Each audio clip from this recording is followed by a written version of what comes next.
नहीं, हम देख रहे हैं जब चुनाव आता है तो कुछ न कुछ ऐसा प्रॉब्लम हो जाता है।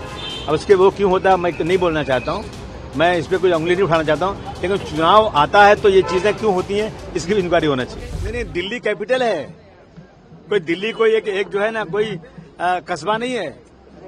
और दिल्ली के अंदर बिल्कुल, और इसके पास ये अपना रेड फोर्ट लाल किले के पास ब्लास्ट होना, मैं समझता हूँ कहीं न कहीं सिक्योरिटी की चूक है, इंटेलिजेंस की चूक है। इतना बड़ा खर्चा, इतना बड़ा वो जो है निजाम हमारे मुल्क का है, उसके बाद भी ऐसी जगह पर ब्लास्ट हो जाए तो अफसोस की बात है। मुझे बहुत अफसोस है, उन परिवार के साथ हमारी पूरी सहानुभूति है, परंतु जिन लोगों ने ब्लास्ट किया, इंक्वायरी करके उन्हें फांसी के फंदे पर 6 महीने में चढ़ा देना चाहिए, परंतु झूठ नहीं पकड़ना चाहिए। जिस तरह से मुंबई के ट्रेन के ब्लास्ट में 187 लोग मारे गए, परंतु आज तक किसी को सजा नहीं हुई। इसमें जो पकड़े गए थे झूठ मूठ पकड़ के आपने डाल दिया अंदर, 19 साल तक जेल में रहे वो लोग, फांसी के कोठरी में डाल दिया उनको, और हाई कोर्ट ने कहा कि इनका कोई लेना देना नहीं, इनको जबरदस्ती पकड़कर इनको जो है इतने साल जेल में रखा गया।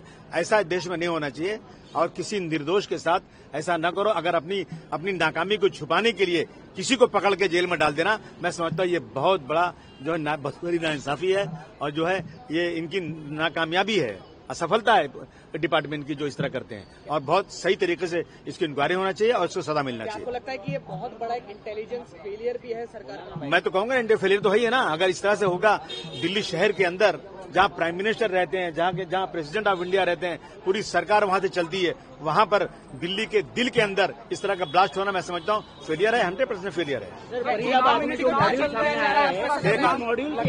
अमोनियम नाइट्रेट डॉक्टरों के पास मिला है और जो पढ़े लिखे लोग हैं अब इसमें पाए जा रहे हैं, जिसके बारे में चिंता जताई जा रही है।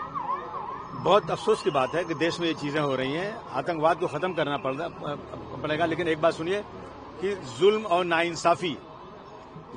नाइंसाफी की कोख से आतंकवाद पैदा होता है। जुल्म और नाइंसाफी खत्म होना चाहिए, आतंकवाद खत्म होना चाहिए। सर, आपने सवाल उठाया कि बेगुनाहों को पकड़ा जाता है और उनको सजा दी जाती है, आपके साथ भी इसी तरह से हुआ था, क्या कहना चाहेंगे? जी हाँ, मुझे पकड़ा गया था। मेरा कोई लेना देना नहीं था, मैं जानता भी नहीं था। 1 साल तक जेल में रहा।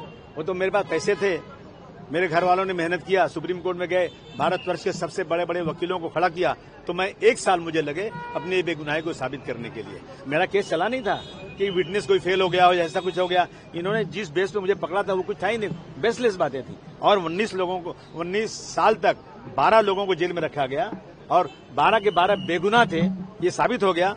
तो मैं समझता हूँ कि इस तरह से अपनी नाकामी की छिपाने के लिए जो डिपार्टमेंट के लोग करते हैं वो नहीं होना चाहिए। देश में चुनाव चल रहा है, इस टाइमिंग पे ब्लास्ट होता है, क्या सिक्योरिटी को लेके क्या नहीं, हम देख रहे हैं जब चुनाव आता है तो कुछ न कुछ ऐसा प्रॉब्लम हो जाता है।